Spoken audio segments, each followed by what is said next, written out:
Hi my dear friends, हमारे इस channel पर आप लोगों का बहुत बहुत स्वागत है। माय डियर फ्रेंड्स, मैं आज आप लोगों के लिए क्लास 10th के जो कि सबसे इम्पोर्टेंट क्वेश्चन है, एग्जाम में हर साल इसको पूछे जाते हैं। क्वेश्चन ये है कि आप सिद्ध करें कि √5 एक अपरिमेय संख्या है। देखो √5 तो आपका एक अपरिमेय संख्या है ही, लेकिन आपको यहाँ प्रूफ करके दिखाना है कि क्या √5 एक अपरिमेय संख्या है। देखिए, जब इसको हम लोग अगर ये प्रूफ करेंगे कि √5 एक अपरिमेय संख्या है, तो इनको सिद्ध करने के लिए सबसे पहले हम लोग को क्या करना पड़ेगा, उसका हमेशा अपोजिट मानना पड़ेगा। क्योंकि देखिए, तो आपका √5 तो आपका एक अपरिमेय संख्या है ही, लेकिन इसको जब सिद्ध करेंगे तो इसका सीधा आपको अपोजिट यानी उल्टा आपको मानना ही पड़ेगा। इसलिए सबसे पहले हम लोग क्या करेंगे, माना कि √5 क्या है, एक परिमेय संख्या है। तो इसका उल्टा हम लोग माने कि माना कि √5 आपका क्या है, एक परिमेय संख्या है। तो हम जानते हैं कि हम किसी भी परिमेय संख्या को p/q के रूप में व्यक्त कर सकते हैं। कोई भी आपका परिमेय संख्या होगा, जैसे मान लेते हैं आपका 5 अगर परिमेय संख्या है, इसको हम लोग 5/1 कर सकते हैं। जैसे मान लेते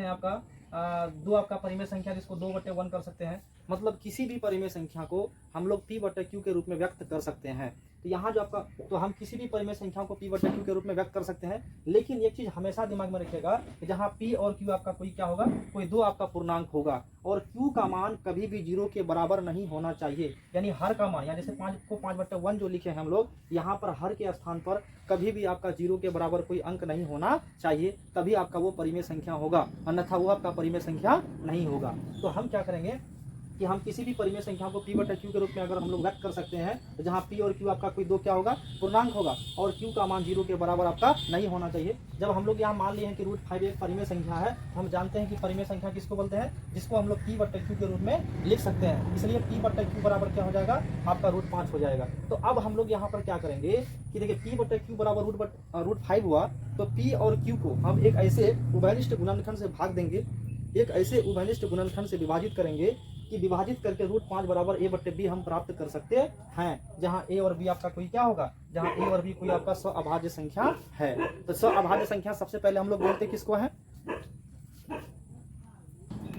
तो हम लोग सबसे पहले समझेंगे स्वअभाज्य संख्या आपका होता क्या है, कि ऐसी दो संख्याएं जिसका गुणनखंड में केवल आपका एक आता है। जैसे देखिए, जैसे मान लेते हैं आपका 5 है और 7 है, ये दोनों संख्या कौन ऐसी संख्या है जो दोनों संख्याओं को कटा देगा। इन दोनों संख्याओं को कटाने के लिए मात्र आपका एक ही अंक है, जो आपका 1 है, जो 1 से दोनों आपका कट जाएगा। तो यहाँ पर हम लोग क्या करेंगे कि जैसे एक ऐसे उभयनिष्ठ गुणनखंड से हम लोग भाग देंगे कि उभयनिष्ठ गुणनखंड से भागा देकर के √5 बराबर a/b हम लोग प्राप्त करेंगे। तो हम आपको बता रहे थे कि a और b आपका क्या है, कोई स्वअभाज्य संख्या। तो स्वअभाज्य संख्या किसको बोलते हैं, जैसे मान लेते हैं कोई हम लोग दो संख्या लेते हैं, जैसे मान लेते हैं हम लोग लेते हैं 2 और 3 लेते हैं। जब इसका हम लोग फैक्टर करेंगे, गुणनखंड करेंगे, तो कौन ऐसी संख्या है जो दोनों को कटा देगा, तो केवल एक ही संख्या ऐसा एक है जो दोनों से आपका कटेगा। मतलब जिसका अगर गुणनखंड, जिस स्वअभाज्य संख्या वही होगा, है ना, जो एक ही संख्या, जो केवल एक ही संख्या से कटेगा, बाकी किसी से नहीं कटेगा, यानी वो स्वयं से ही कटेगा, किसी और से नहीं कटेगा। इसलिए दो अंकों की ऐसी संख्या लेंगे जो केवल उनका गुणनखंड में केवल आपका एक ही संख्या ऐसा होगा जो दोनों से आपका विभाजित होगा, वो केवल आपका एक होगा, वही आपका क्या होता है, स्वअभाज्य संख्या होता है। इसलिए √5 बराबर हम लोग यहाँ p/q के स्थान पर क्या लिखेंगे, 1/b। क्यों लिखेंगे, क्योंकि हमने क्या किया कि p और q को एक ऐसे उभयनिष्ठ गुणनखंड से विभाजित किया है कि √5 बराबर a/b हम लोग प्राप्त कर सकते हैं। अब यहाँ देखिए, √5 बराबर a/b हुआ, तो हम यहाँ से क्या करेंगे, क्रॉस मल्टीप्लीकेशन गुना करेंगे। यहाँ पर 5 को हम लोग 5/1 कर सकते हैं, तो √5 गुना b, √5b बराबर यहाँ a गुना 1, तो a हो जाएगा, यानी √5b बराबर आपका ये हो गया।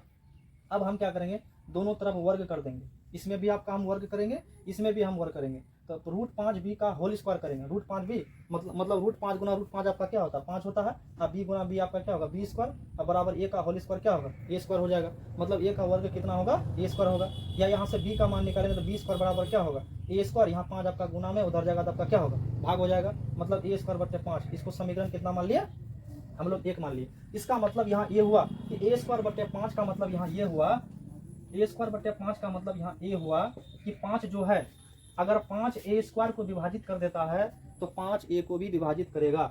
इसका कहने का मतलब यहाँ ये हुआ, अगर मान लेते हैं यहाँ a के स्थान पर अगर आपका 5 है, यहाँ 5 है, तो 5 जो है ये 5 को भी कटा देगा और 5 के स्क्वायर को भी कटा देगा। जैसे 5 का स्क्वायर कितना होता है, 25, यहाँ 25/5 हुआ, 5 जगह 5, 5 कितना हो गया, 25 हो गया। तो इसका मतलब 5 अगर a स्क्वायर को विभाजित कर रहा है तो 5 a को भी क्या करेगा, विभाजित करेगा। यही चीज़ हम लोग यहाँ लिखे हैं। इसको समीकरण हम लोग कितना मान लेंगे, 1 मान लेंगे। अब यहाँ देखिए, अब हम लोग यहाँ क्या करेंगे कि हमको जितना प्रूफ करने बोलेगा, √5 बोलेगा तो यहाँ मान लेंगे a बराबर 5c। अगर बोलेगा √2 बोलेगा तो मान लेंगे ए बराबर 2c। अगर यहाँ √3 बोलेगा तो मान लेंगे ए बराबर 2c। यहाँ पर हम प्रूफ क्या कर रहे हैं कि सिद्ध करने के √5 एक अपरिमेय संख्या है, इसलिए ए बराबर हम क्या मान लेते हैं 5c। अब हम क्या करेंगे, इस ए का मान समीकरण 1 में रख देंगे। ए का मान कहाँ रख देंगे हम लोग, समीकरण 1 में रख देंगे। यहाँ देखिए समीकरण 1 में आपका दिया हुआ है b² बराबर a² / 5, यानी b² बराबर a² कितना हो गया 5 हो गया, या b² बराबर देखिए यहाँ पर a², यहाँ पर a का मान कितना है 5c है, यहाँ a के स्थान पर लिखेंगे 5c, स्क्वायर है तो स्क्वायर दे देंगे, बटे आपका 5 है, यानी b² बराबर यहाँ क्रॉस मल्टीप्लिकेशन गुना करेंगे तो 5 गुना b², 5b² अब बराबर 5c का होल स्क्वायर है तो कितना हो जाएगा 25c का 25c² हो जाएगा। अब देखिए यहाँ हम लोग काटेंगे 5 एकम 5, 5 बटे 5 बचा 25 आपका कट गया, तो b² बराबर क्या हुआ 5c²। अब यहाँ से c² बराबर क्या हो जाएगा, ये b², 5 आपका गुना में इधर आएगा तो क्या होगा भाग हो जाएगा, मतलब b² बटे कितना हो गया आपका 5 हो गया। अब देखिए b² बटे 5 का मतलब यहाँ क्या हुआ कि देखिए अगर b² बटे 5 का मतलब यहाँ ये हुआ कि अगर 5b² को विभाजित कर रहा है तो 5b को भी विभाजित करेगा। मतलब कहने का अर्थ ये हुआ अगर b² के स्थान पर आपका क्या है 10 है, मान लेते हैं 10 है और बटे आपका 5 है, तो 5 तो 10 से भी तो कट रहा है, 5 एकम 5, 5 दूनी 10, लेकिन ये 5 10 को अगर कटा रहा है तो 5 10 के स्क्वायर से भी कटेगा। यहाँ देखिए 10 का स्क्वायर आपका 100 हो गया, बटे 5, 5 एकम 5, 20 पंचे 100 आपका 20 हो गया। तो मतलब 5 अगर b² को विभाजित कर रहा है तो 5b को भी क्या करेगा विभाजित करेगा। अब यहाँ देखिए इसको मान लिए समीकरण 2 मान लिए, तो हम यहाँ क्या देखते हैं कि समीकरण 1 और 2 से हम क्या पाते हैं, तो समीकरण 1 और 2 से हम ये पाते हैं कि 5a तथा b दोनों को विभाजित करता है। 5 यहाँ देखिए 5 आपका b को भी विभाजित करता है, यहाँ 5a को भी विभाजित करता है, मतलब 5a और b दोनों को विभाजित करता है, जिसमें 5 एक उभयनिष्ठ गुणनखंड है, मतलब 5a को भी कटा रहा है 5b को भी कटा रहा है, इसका मतलब 5 आपका क्या होगा एक उभयनिष्ठ गुणनखंड होगा।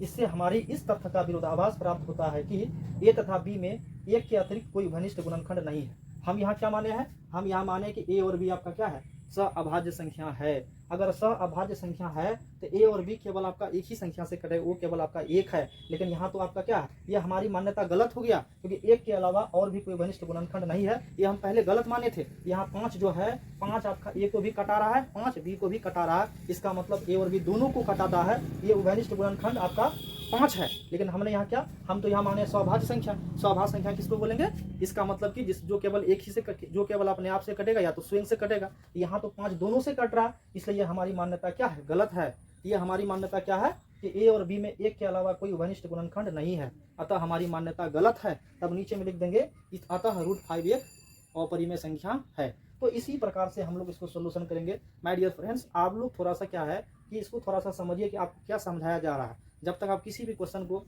जब आपको समझाया जाता है शिक्षकों के द्वारा, तो जब तक आप उसको ध्यान से नहीं सुनिएगा नहीं देखिएगा, तब तक आप किसी भी चीज़ में आप मतलब 100% आप उसका सोल्यूशन नहीं कर पाएंगे और 100% आप समझ भी नहीं पाइएगा। इसलिए जब सोल्यूशन आप किसी भी चीज़ का करते हैं तो पहले ध्यान से सुनिए, देखिए और समझिए।